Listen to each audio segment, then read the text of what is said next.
Nandito pa rin tayo sa Olivares College in Sucat, Parañaque, where we're about to begin UCBL Season 3. Tulad na nabanggit namin kanina, unang mag-aarap ang Olivares Sea Lions. Ang mga taga rito mismo. Kaya andyan nagdadagsaan ang kanilang mga fans and schoolmates.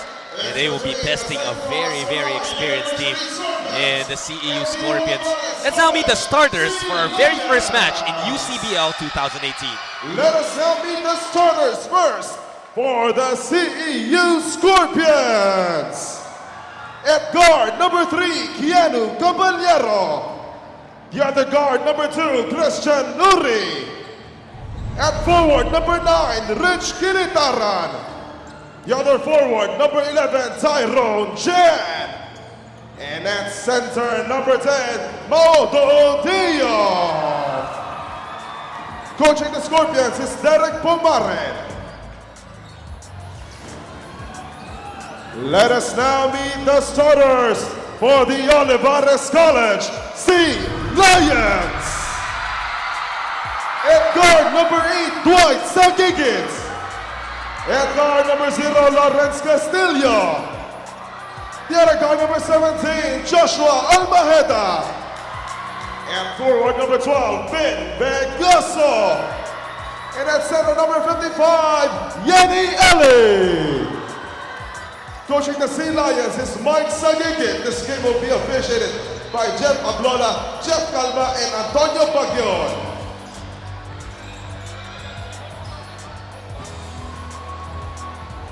Time to tip things off dito sa Olivares College. And Wesley, you played college basketball for 5 years. You played in the pros and PBA. Ano yung pakiramdam sa tuwing magsisimula ang bagong tournament? Na alam mo, matagal mo pinagandaan and all that.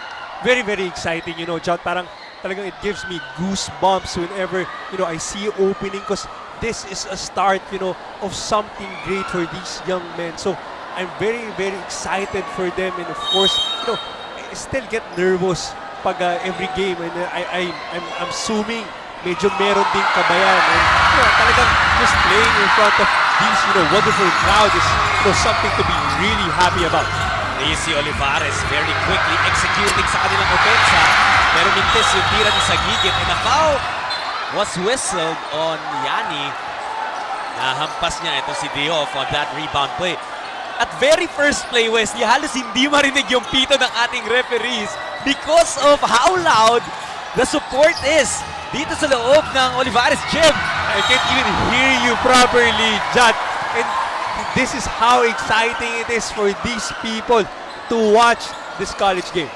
At yan ang college basketball. Yes. No? I mean, you always enjoy watching the pros dahil ando na yung pinakamagagaling. But the college spirit, yung suporta ng mga estudyante sa kanilang mga schoolmates, sa kanilang schools, that's different.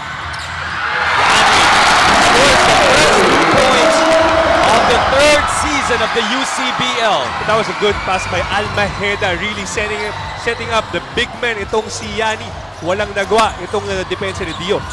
Initaran, pinapatay ni Sagigit.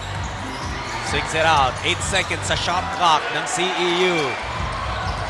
Caballero gets to the cup. Another foul on Yanni, and that's gonna be his second. Napakaagang development para sa panig nitong Olivares. Oh, they whistle it on Almaheda. No, luckily, it wasn't called for against itong si Yanni.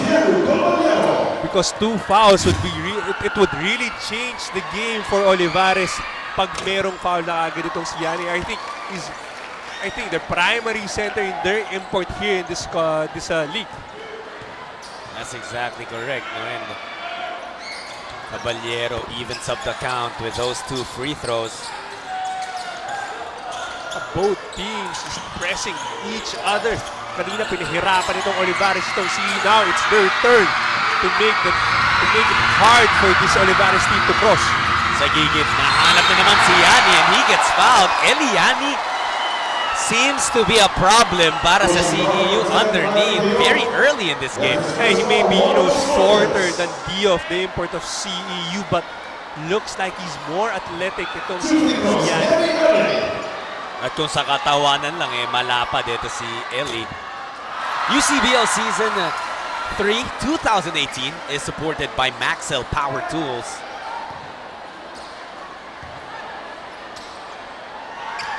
Eliani. Kumpleto ang kanyang dalawang free throws. Siya nagmamayari ng all 4 points of Olivares so far. Caballero running into trouble, eventually turns it over. The defense of Olivares really making it difficult para sa CEU. Iba yung energy when you're playing in front of your own crowd, no? Diyan talagang it brings, so much energy for them. Yani, the handoff to Castro. Elbow jumper, no good. Diof with the board, tumatakbo ngayon ng CEU. Caballero straight to the cup. Gustong mag-draw ng foul but no whistle there. Marami pang oras sa shot clock ng CEU. Uri makes his move. Iwan kay Diof. Nabitawan yung bola sa kanyang atake. The hustle play there, keeping the ball alive para sa Scorpions. Admit it, Wesley, natakot ka nung papunta sa atin si Diof. Oo naman, medyo malaking mama yan. And that's what you like about college basketball. They really die for that ball.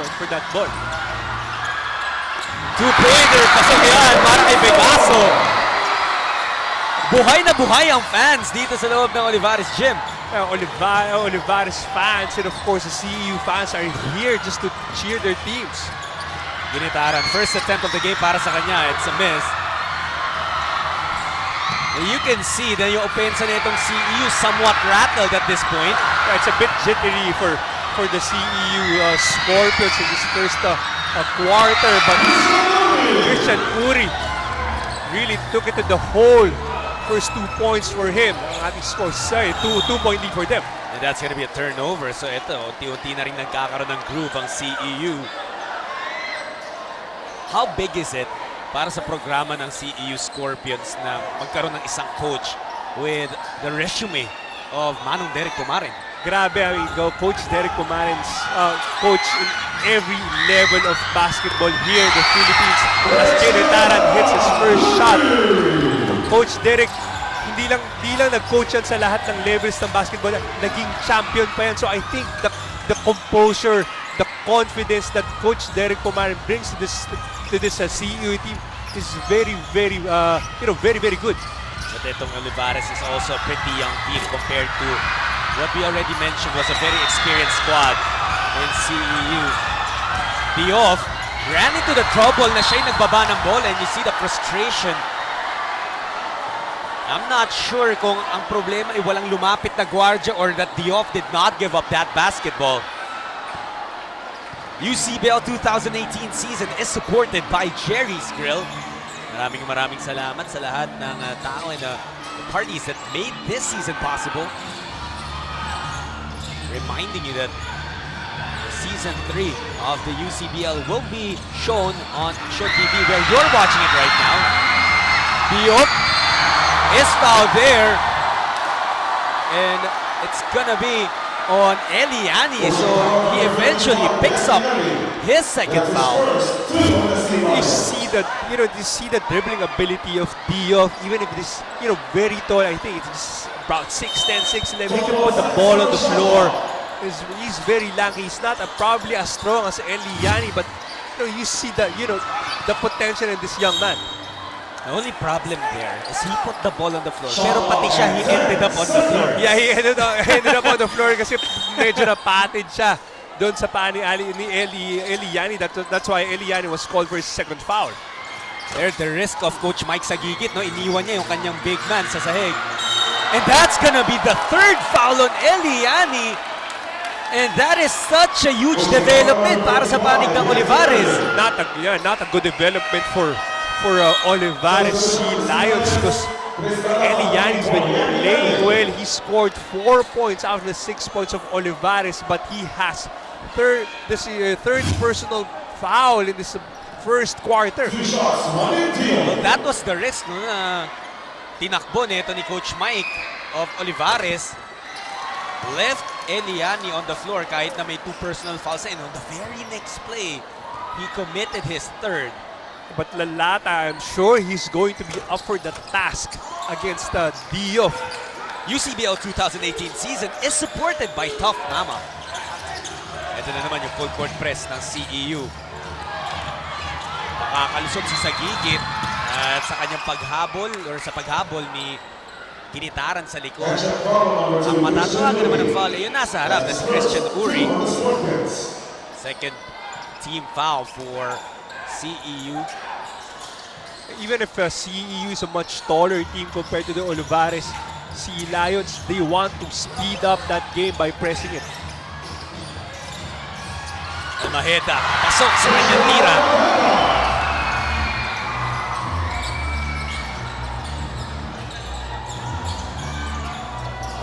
Tight game here. Dribbling display para kay Caballero. Setting up the offense. Kinitaran. Maaagawan dyan ni Vegaso. Yung napakaganda yung defense ang pinapakita talaga ng Olivares dito. And yeah, these two teams are just, battling it out against the defense. And pero this one, I think, would go take na for CEU. What we're seeing nga lang dito kay Diof, tuwing nakakahawak siya ng bola, the main goal is to put up a shot, and maybe that's part of his game that will need some working. And another turnover for Olivares and another opportunity, fast break para naman dito sa CEU. The CEU Scorpions, once na magkaroon sila ng pagkakataon makatakbo, it's so difficult to stop them in transition, and they now are ahead by 3 points, 11-8. We have a timeout on the floor.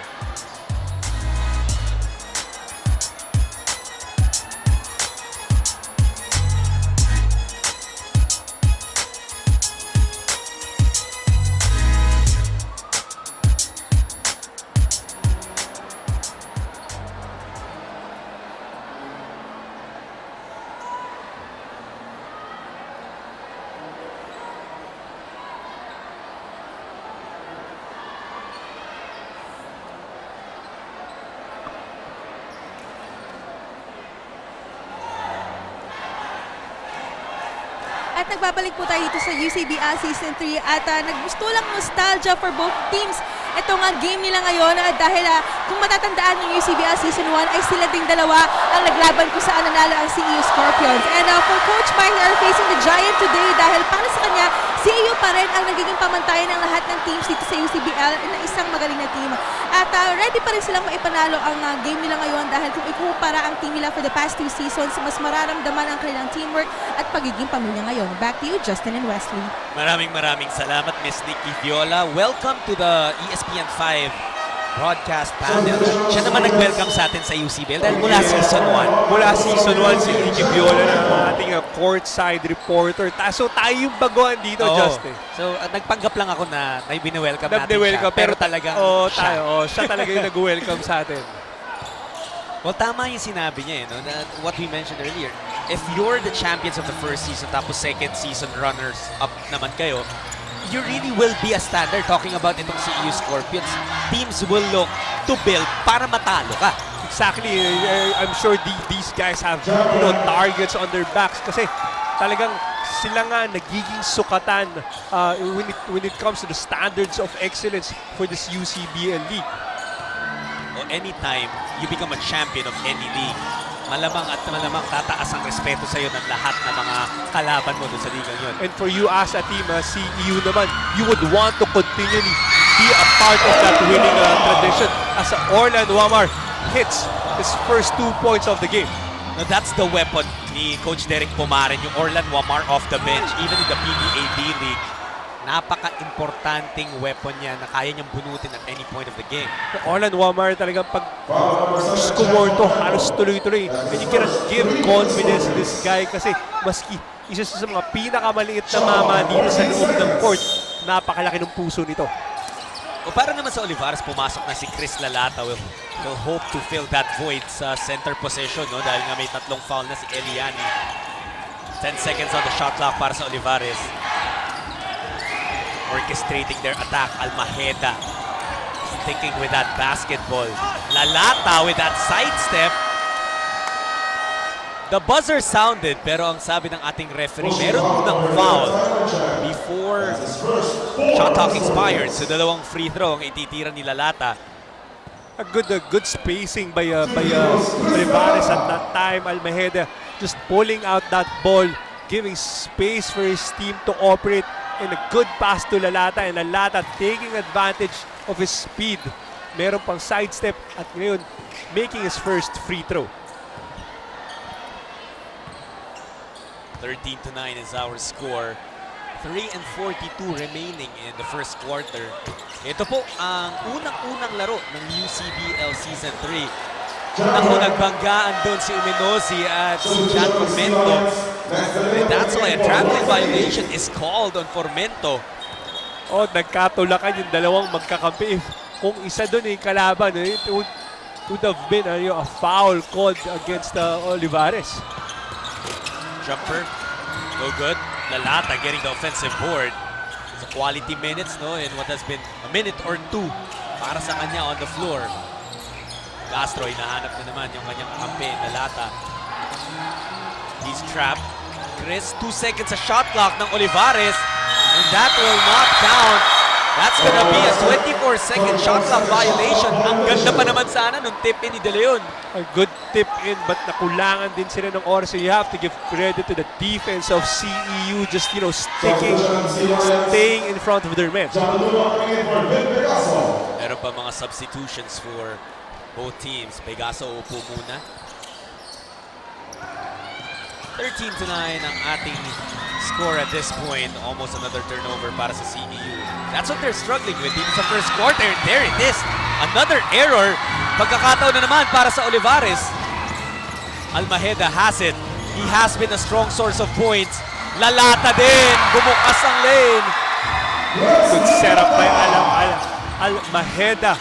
Rather, ang ganda ng kanyang attacking that defense and almost stealing that ball of Caballero. There was a foul, I believe, na pinito. Pero tingnan mo to, naging blessing in disguise yung pagkakatakbo into a brick wall ni Almejeda because bumukas yung lane for Chris Lalata. Good execution there.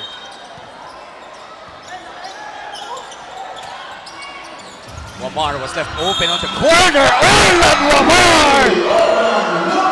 Clearly, that was a foul. A good shot. Good find by his teammates. Itong si Wamar. 3 points doon sa corner. Duba. Really, foul itong si Wamar. You have to let the shooter finish his shot bago mo siya tamaan. Alam mo, I also like patience na pinakita ni Formento doon because sumisil na ito si Uminosi and he could have given that pass agad pagkaabot sa kanya ng referee, but he really made the defense of Olivares think that he was going to someone in the paint. Ang ganda ng setup niya and good recognition also because Olivares suddenly zone itong CEU. Ang ganda ng galaw doon ni Castro. Gets 2 points off the spin. Pero CEU really trying to push the pace as much as they can. Fuentes passes on the open three-pointer. Judel Fuentes, ginamit pa ang board.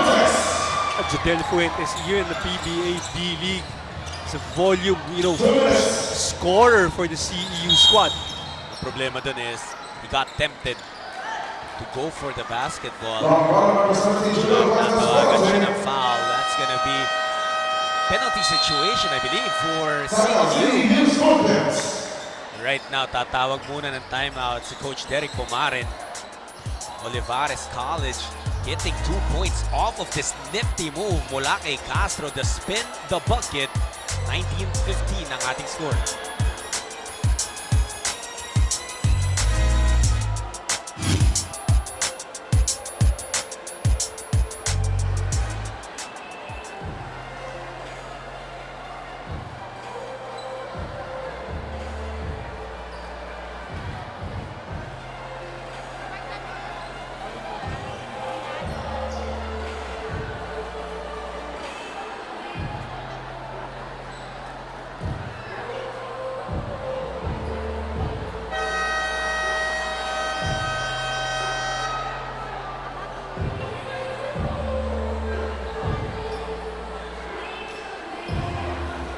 Nagbabalik tayo dito sa UCBL Season 3 and for CEU's team captain Keanu Caballero, magiging malaking pagsubok daw ang season na ito para sa kanila dahil maraming nabawas sa kanilang original lineup at 6 na lang silang natitilang as seniors for this team. But they are up for the challenge and for the season, let's expect daw na mas makita natin mas agresibo ang CEU Scorpions ngayon. Back to you, Justin and Wesley.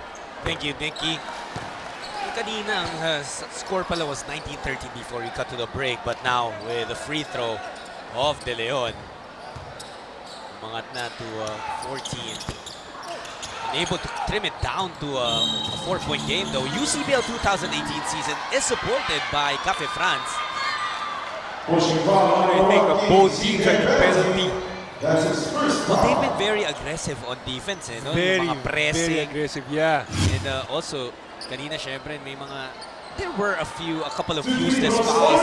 Imagine sa mga ganyan, Wesley, away from the basketball, wala pa namang threat to shoot. But I guess that's all part of the learning process when you're at this level of basketball. And of course, you cannot blame the the intensity of these players that they really want to guard their opponents, pero minsan napapasobra lang. So that's when the learning experience comes in. At yun nga, isipin mo yung ang tagal mong naghintay, ang tagal mong pinaghandaan yung season, and finally, magsisimula. Castro again, parang strong side niya talaga yung kanang part of the court. Gets 4-point Sigue. Pulls up, jumper is good. Good the jumper by Sigue. You don't want to be, jumping against a taller Uminozi at that time. Rojas may hawak ng bola, just checked into the game late here in the first quarter. Wamar, mintes sa kanyang tres. Olivares trying to push the pace. Castro gets fouled, dunk it! 6 points for Castro in this first quarter. And like this guy, whenever he gets that ball, walang pakundangan, walang second thoughts. He wants to attack the basket and he did. And gets fouled in that last possession. Lawrence Castro waking up para sa kanyang Olivares College Sea Lions. To the delight of the fans here inside the stadium. Watch out for Wamar and Sigue. Kakabanggaan itong dalawang mamang ito. UCBL 2018 season is supported by Happy Toothpaste. Tormento, pinag-isipan yung tres. Rojas trying to carve some space underneath. That was the right thing to do. Understanding na penalty situation na ang Olivares. Both teams are in the penalty already. So you want to attack that basket. You want to go to the line, score without that time moving. At ang mabigat dun, the foul that was whistled. Correction on the warning. It's on number 5, Marlon Lamar for taking a foul. 2 shots. John Oduba, I believe his second foul.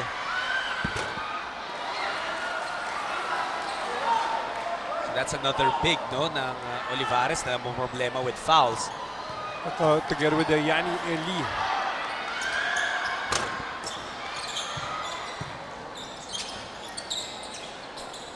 Game is tied once again, 21 apiece as Rojas isa lang ang nakuha dun sa kanyang free throws. Nabigyan din ng warning si Orlan Wamar for faking a foul or layman's term flopping. Medyo nauso na ngayon sa ating kabataan yung flopping, not like back in the days na talagang banggaan and they don't flop. But I think there's a foul called against CEU. Wamar ang matatawagan. Again, penalty situation, so the free throws have been coming into play dito sa ating first quarter. Very, very important free throws. You don't want to be, missing a lot of those, especially if the game is close. At pagdating sa fourth quarter, you're going to look back and see na parang dapat pala na i-shoot ko yung mga free throws ko, especially early on in the game. A second free throw from Uduba, making it so a 1-point lead. So after makakuha ng 6-point advantage ng CEU at some point in this game, in this first quarter, Naagaw na itong Olivares ang kalamangan, but not for long because Wawar connected with Rojas. At possible 3-point play ito. Good court vision by Wamari, wanting to attack, but at the last second, giving that the pass to Rojas, and Rojas wasting no effort to score on that basket. John Rojas, nakilala na itong mamang to with his effort. May not always be the most skilled player on the court, pero yung puso niya and the hustle that he brings in every time he steps on the court, hindi matatawaran. Napaganda pa yung possession na yun para sa Olivares. Almost lost cause there. I think that was a good recognition by Uduba. Wala na siyang spasyo, naipasa pa niya yung konti yung bola. But Jodel Fuentes again scoring for CEU. Rojas mukhang nasaktan. He's late to get back down on defense. Lalata. Things are getting very physical dito pa lang sa first quarter, Wesley. And I like what I'm saying. I like the physicality of this, two young teams. Na talagang they're going at each other. Talagang wala silang binibigay na espasyo. Ito mga free throws na to will be attempts number 10 and 11 already para sa Olivares. And we're just in the first quarter, but that is their fourth miss. Fourth miss, and Lalata has 5 points across his name. And I think maganda yung pagkakabunot sa kanya ni Coach Mike sa gigit. Second free throw is in as well. Nagmamadali ang CEU. A second left, Wamar. It will count. But only if it went in, pero hindi nga pumasok. So the first quarter ends, guess what? Nothing, absolutely nothing has been said on tabla tayo. 25 apiece. A lot of highlights na nakita natin sa very first quarter of the third season of the UCBL. Orlan Wamar with that 4-point play, pero nagkaroon ng maraming sagot ang Olivares courtesy of this man, Lawrence Castro. 7 big points in the first quarter para sa kanya, and we're all even at 25. More of the UCBL when we return.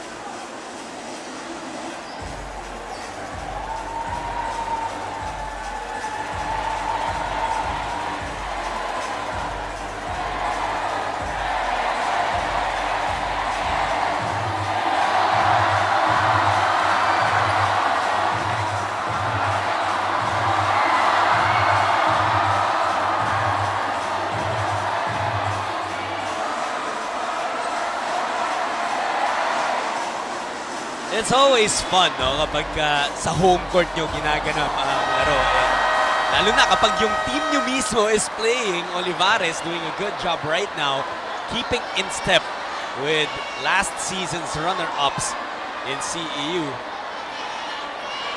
During the break, the fans of Olivares are really having fun dancing. Itong mga estudyante cheering for their teams. Karoon na ng onting confusion. It's gonna be CEU basketball to open up our second quarter. Some statistics na mula sa ating first period.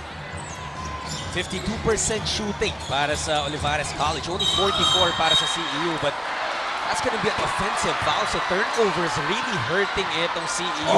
Error number 8 na yan para sa kanila, Wesley. Very, very good defense. Itong Olivares, Jodel Fuentes already has 3 fouls across his name. So I think Coach Derek Bumaren will have to look for other guys. Ito sa ilalim, traveling violation. May gaso, mapipituan doon. Para naman sa Olivares, that's turnover number 6. So sloppy basketball. Hindi masyado nagkakalayo yung turnovers. And you have to, be, a bit forgiving because this is the first game of the season for these guys. So medyo jittery pa, medyo excited pa lahat yan. And hindi lang yung kapaan, Wesley, sa kalaban, but for some of these players, unang beses nilang sasalang in the UCBL. So, in the Team A, kumbaga, ng kanilang mga schools. So, minsan, among the teammates, meron ding mga kapaan. Sa kapag bagong game dyan, talagang medyo may giggle factor. And then this is, they've been practicing very, very long. And this is the first, competitive game that they're going to play it's not their teammates. Indik hands it off kay Wamar. Orlan, labas kay Kobe Caballero, attacking the baseline, hanging in the air. Walang makukuha, pero na-rebound naman ni Jordan Indik. He'll take a three-pointer. That's a double foul at nagkakainitan na talaga ngayon. But good thing the referees are, we're there to step in para mapigilan kung ano pang mangyari kung magkaroon pa ng escalation. But these young men are just holding on to each other. Rojas and Jeronimo getting tangled up. It was prevented naman from anything more happening. Pero you see, si Rojas nakakakuha ng mga reminders mula kay Coach Derek Pumarin. Of course, Manong Derek is, very used to those physicality. Alam na alam niya how to operate on that. Number 19, John Rojas, and number 91, Lordy Jeronimo. A double foul na tinawag kay Jeronimo at kay Rojas. Fuentes ilalabas muna ni Coach Derek Pumarin. And because of the double foul, possession arrow ang ating sinunod and it pointed to Olivares. But CEU gets the ball right back. Initaran, looking to attack, bigay kay Wamar. From the corner, specialty of the house, not that time.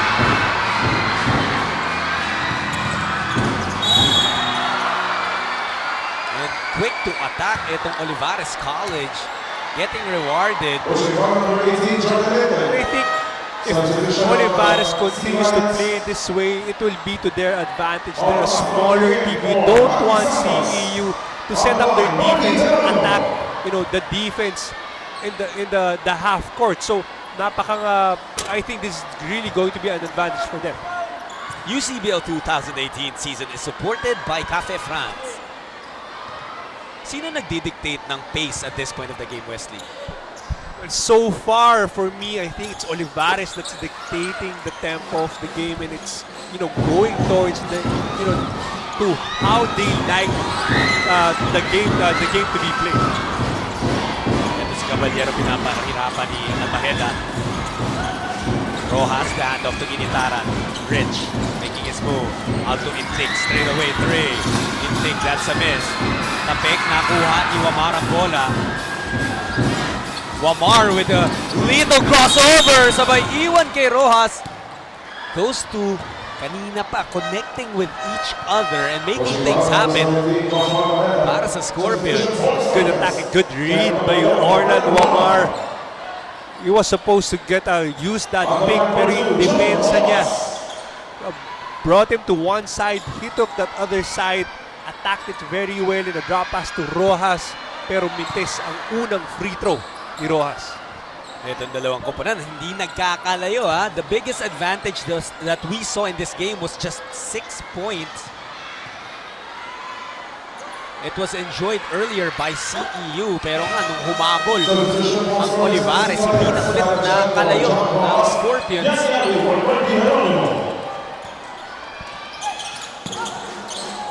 Yani Eli, ibinalik na sa laro ni Coach Mike Sagigin. No, 3 fouls to si Yani Eli. Maheda, labas kay Sagigin, 3-ball no good. Ahead of everyone, what's Ginitaran? Good rebound, good read by Caballero to Ginitaran. Mabilis na 2 points, and that's what you want if you're CEU.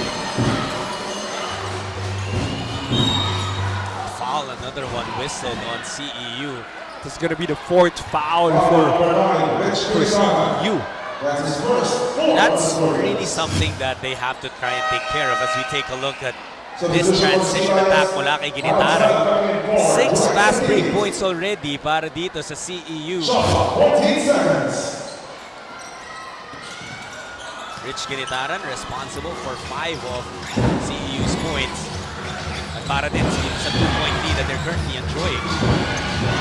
Ellie, nangatawan sa ilalim but to no avail. Labas kay Sala. 3 ball, wala pa rin. Ang taas ng talo ni Vegas to get that board. Look at the effort of Olivares just to get extra possessions for them. Vegaso, turnaround Jay. Oh, and that is gonna be another foul on Yanni Eli. Foul number 4. That's a start foul. Wow, if you're Yanni Eli, it's so hard to play. You're called for 4 fouls. It's only in the second quarter, parang hindi ko makabuelo as a player. So, it's very, very frustrating for Yanni Eli. We'll have to double check actually dahil parang ang in-announce is it's only his 3rd foul. So it looks like so. 3rd foul pa lang pala kay Yanni Eli, but A good development for Olivares if it's really his 3rd foul. Ginitaran nakalusot pero masyado malakas sa kanyang layup. Sala. Siya ang sasalubong sa kanya. Supalpal. Tyrone Chan just really closed the door on that attack mula kay Sala. Look at how Olivares attacks that basket. Talagang go hard at talagang walang isip-isip. Maheda ulit. He has been orchestrating that offense. Vegaso trying to help out. Ginitaran with the board. Tumatakbo na naman ang CEU. They have numbers. That pass disrupted by Lalata. Good recognition. Olivares has to attack early on the offense. It's hard for them to attack the half-court defense of CEU so far. UCBL 2018 season is supported by Happy Toothpaste. Ang ganda naman ng in-pump play doon. Libre-libre si Intik for an easy deuce.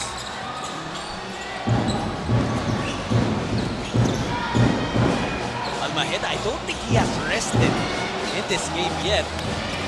Castro could not provide that time, pero rebound nakuha ni Vegaso.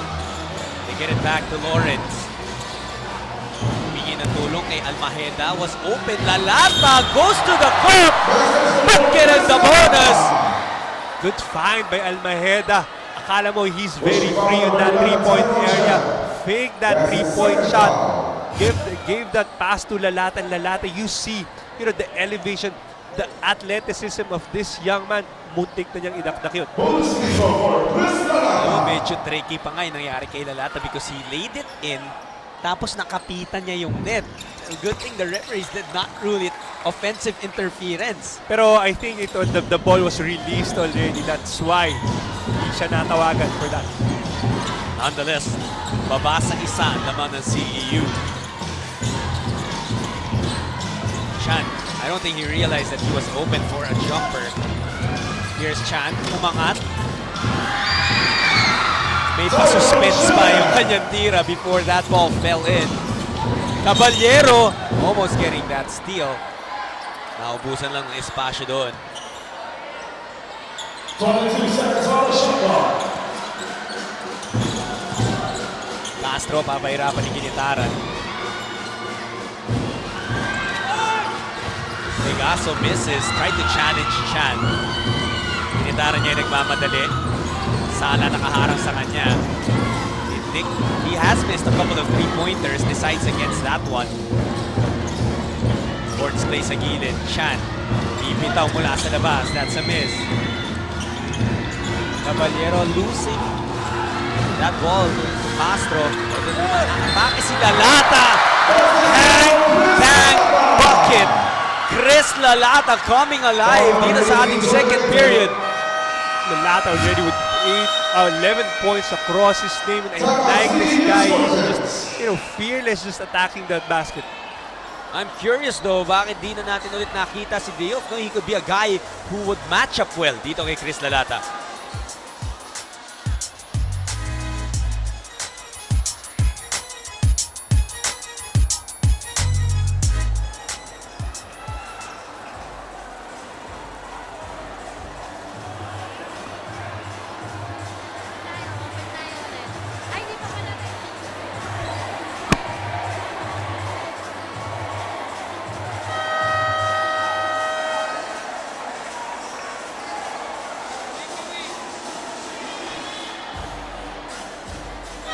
You're watching the UCBL Season 3, the very first game of the brand new season.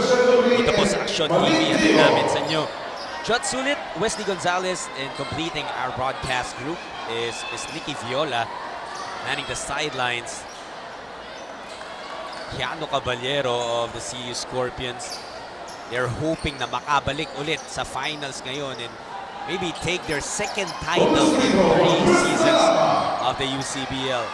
UCBL 2018 season is supported by Tough Mama. Lalata could not complete the 3-point play. At tinabanggit natin, Dioff back in the ballgame. Good addition, especially on the defense side. It's not, not so much a force in the offense, but if you have Dioff in the defense, parang may iba ka agad yung tira mo. He has to be a bit more patient sa kanyang tira. How about that floater of Castro? Up and over the long arms of Dioff. Parang hindi man lang siya nagulo. That was a gutsy move as Olivares is now deploying zone defense. Pumasok itong si Dioff. Traveling violation called on Caballero. Another turnover. At yun talaga, Wesley ang pumapatay ngayon sa CEU. I feel like CEU is a more, I think, experienced team, but they're being rattled with, the defense, the best defense of Olivares. So, I think the momentum is really on the side of Olivares. Yeah, as a player, especially sa collegiate ranks, syempre gusto mo ma-shut off lahat ng mga ingay na naririnig mo, but it's impossible din to really hear nothing from the crowd. Of course, and you have, as a player, sometimes you can use that to your advantage yung ingay. Christian Uri absorbs the bump tapos naipasok yung kanyang tira. Balik na naman ang kalamangan sa CEU. Astro and Lalata working together. Involved Sigwe, hindi nga mawala yung bola sa kanya. Muduba, he knew it was gonna be a miss at hinabol niya agad yun. He's able to get that second shot, second possession. At Lalata na naman, how many fouls has this guy drawn? Marami ng trips in the free throw area. He's not, shooting very well in the free throw area, but you have to like this guy because he's just going hard in getting fouls. So, easy baskets, but as I said, you have to make those free throws. UCBL 2018 season is supported by Jerry's Grill. Si Lalata meron ng 11 points, but he's only shot 3 for 6 mula sa free throw line. Apat na foul na. 5 foul actually ang nakukuha nito ni Lalata.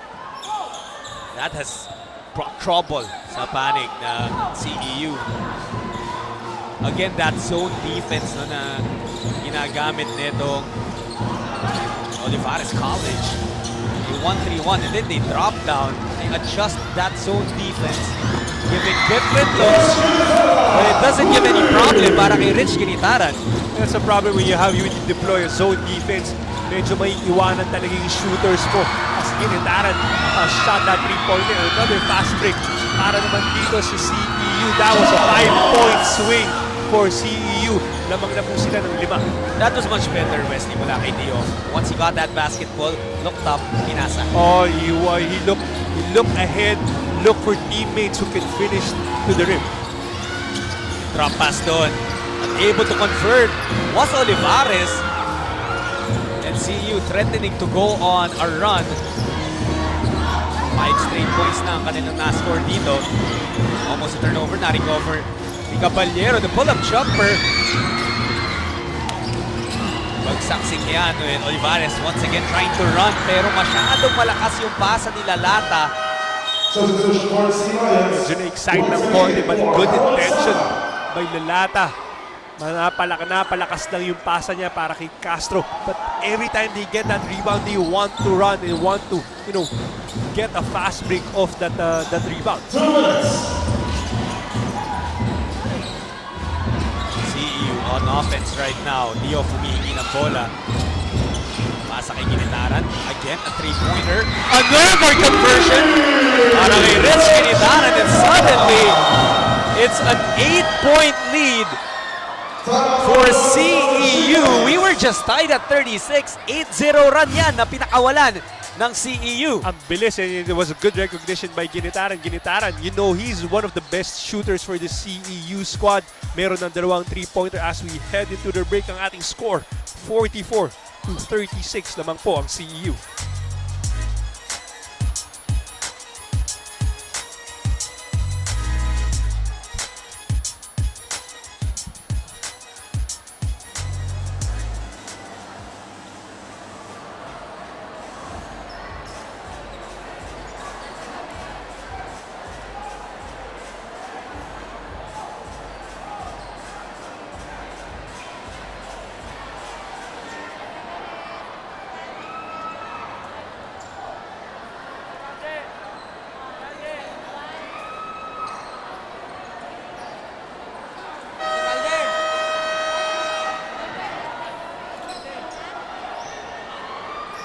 At nagbabalik tayo dito sa UCBL Season 3 at special ang season na to for Dwight sa gigit ng Olivares Sea Lions dahil eto na nga ang kanyang last year sa paglalaro for this team.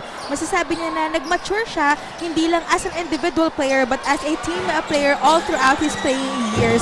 Kaya for this season, ang goal niya na makapag-iwan ng magandang marka sa mas nakababata niyang teammates at sa buong liga. Back to you, Justin and Wesley. Thank you for that, and Ricky. Good report on sa gigit. And I remember when I was in my last year, of course, you want to give it all as a player, and if you want to impart ano man yung may iwan mo para sa iyong mga teammates and of course your school. So, good luck to sa gigit. UCBL 2018 season is supported by Maxell Power Tools.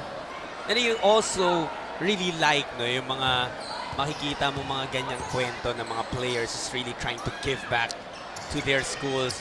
And may mga maririnig ka from high school, they commit to their college, to the same school to play college ball dahil they say that they get a lot from inalagaan sila ng mga eskwelahan yan. And the least they can do is really play their hearts out para sa universities. Rojas almost getting the bucket there pero foul din naman ang itinawag. Very physical game. Duba, has 3 fouls. Eliana has 3 fouls as well. I think the big men of Olivares will have a long night. Kasi ang laki ng binabante niya. Diof, is very, very tall. He's lanky. He may be lacking in strength so far. Pero dahil sa haba niya, ang hirap niyang bantayan. Rojas, hindi papasok yung kanyang second free throw. 7-point lead para sa CEU. Diof nakaagaw na naman. His length has been a problem para sa Olivares. Caballero, nice creative dish. Ginitaran nga lang, hindi makakakuha doon. And it's gonna be a foul kay Pegaso. Look at the length of Diof. Wala na siya sa pwesto. He was really boxed out well by Pegaso, but because of his length, he was able to get that ball and get a foul of Pegaso. So ngayon, kakailanganin ni Coach Mike Sagigit na maghatak pa ng ibang bigs because foul trouble na. At itong sila lahat is been producing very well kaso inabutan na rin ang pagod, of course. Hindi madali yung kanya nagiging trabaho. Rosero is, I'm sure will be up for the task against Diof. Free throw violation against CEU. So, balik ang bola sa Olivares. But CEU enjoying a 7-point lead. Ito pang problema. Christian Muri. That guy is very strong. Minamahalak niya yung kanyang bantay at that time. Perfect words to describe it. Minama talaga eh. Under a minute left sa ating first half. Olivares nanahimik na. They haven't had a field goal in a while. It's been a 10-1 run para sa CEU. Rosero aatakin si Diof. Walang mapupuntahan. Caballero. Keanu breaking down the defense. dalawang mama yung nilagpasan niya doon, pero walang problema para dito kay Caballero as he extends the lead of CEU to 11 points. What a highlight play. Pero ito, last shot time para sa Olivares. What can they come up with? Regaso. Babalik niya ang ball at their guard. Sagigit swings into Castro. 2 seconds remaining. They have to put it up. They don't realize it. And time will expire.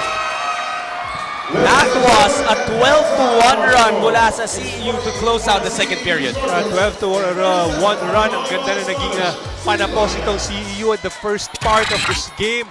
Medyo jittery pa sila in their, especially on their offense, but once they pick up their confidence, ngayon meron na silang 11-point lead. It was a pretty closely contested, maybe 18 minutes of the first half, pero nung last two, lumayo ang CEU. They are holding an 11-point lead here at the half.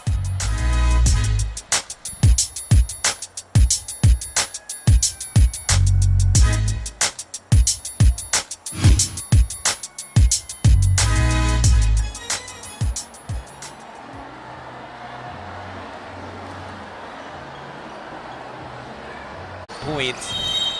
Olivares, naghahabol. What's the one thing, Wesley, na kailangan nilang mapigilan sa CEU in order to get back in this game? Well, they have to, take care of their fouls so they can defend well, especially the big men of CEU. Medyo doon sila nagkakaroon ng problema. Parang they're hesitating in the defense side because they're into foul trouble. As Christian Uri adds another 2-pointer across his name. Oh, you're right eh. Kasi yung opensa naman, hindi naman gaanong problema para sa Olivares eh, no? Maganda yung nag-iikot ang bola, especially when CEU commits those turnovers, talagang they really look to attack. And I like that because ang hirap i-penetrate ng depensa ng CEU, especially on the half-court set. And you take a look at yung points in the paint.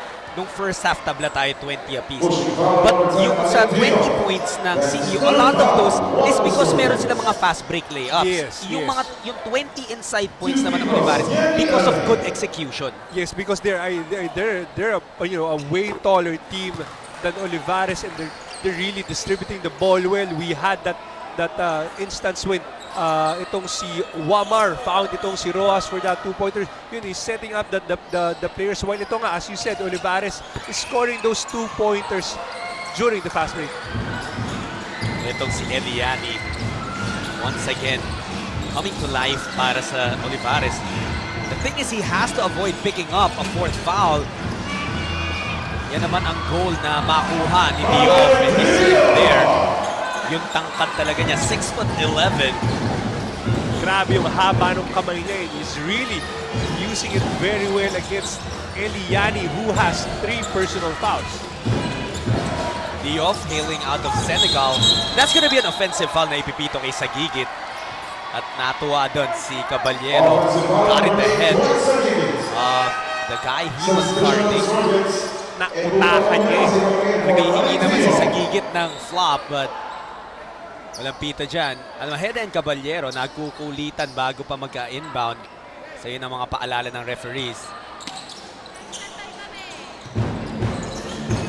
Let's now bring in Nikki. May report siya about these teams. Isa sa mga plano ni Coach Derek Pumaran sa kanyang team for the second half is that they have to make sure they don't give Olivares college easy basket. And during the last 4 to 5 minutes ng kanilang second quarter kanina ay they played a really good defense. So sinabi niya rin sa kanyang team na sana madala yon hanggang matapos ang larong ito. Back to you, Justin and Wesley. Thank you very much, Nikki. Well, once you get that stretch na maganda ang laro mo, you always try to back off of that, Wesley, no? Tumatakbo na naman ang CEU. Uri losing his footing there. Now it's Olivares' turn. Almaheda bibitaw mula sa labas. That's actually the best three-pointer ng Olivares College sa ating laro. In the first half, 0 of 7 itong Olivares from the 3-point area, and very, very timely shot by Almaheda because medyo naiiwanan na sila ng CEU. From a 16-point game, baba sa 13. Second team foul for Olivares in his third quarter. Yung 16-point lead at 13-point lead, they're only 1 shot away Pero parang ang layo nung the mental part of it, no? Parang ang layo ng 13-point lead sa 16-point lead. UCBL 2018 season is supported by Maxell Power Tools. Tyron Chan, hindi malalaglag yung kanyang tira. Rebound taken by Ellie. Pegaso, nakahabol doon yung depensa and ball was stripped away. Hinahinga na muna si Diouf, and one thing you can say about that import of CEU, si Maudo Diouf, every time he's on the floor, binibigay niya lahat. Well, binibigay niya lahat. He's not, the most powerful guy there, but the effort is obviously there for Diouf. Remember that dati merong Ron Ebondo, nung CEU, such a dominant player. Christian Uri ngayon matatawagan ng offensive foul. He knew it was coming. Good defense by Castro at that time, staying in front of his man. Ito yung kalaw kanina ni Caballero, and this shot of the game is brought to you by Tanduay Athletics. Slicing through, excuse me po, sabi ni Keanu Caballero. 54-41. Wala nang 7 minuto na iiwan sa ating third quarter. Scoring has slowed down a bit dito sa ating third period. Lalata, the high point man para sa Olivares, trying to ignite his team once more. Had to kick it out kay Castro. Only 7 seconds na iyon sa shot clock. Good defense. Would it be a breakdown though? What a reverse layup para kay Lalata. That was a good extra pass by Eliani to Lalata, and Lalata, napakahirap na tira pero walang problema. Uri, KK Chan, they leave him open. Tyron Chan Mintes. Double foul between Sagigit and Ginitaran. Pangalawang beses na nagkabuhol ang isang manlalaro mula sa Olivares, isang manlalaro mula sa CEU. On number 8, White Sagig, and on number 9, Rich Ginitaran. This is what happened earlier. Tingnan mo kung saan ilulusot ni Chris Lalata yan. Almost a foul against Uminozi at that time. Luckily, he wasn't called for that. But Lalata, look at the concentration in finishing that shot, and double foul resulted to a arrow possession going towards Olivares Sea Lions. Pero alam mo yun, gusto ko nakikita dito, they're playing very hard, very intensely.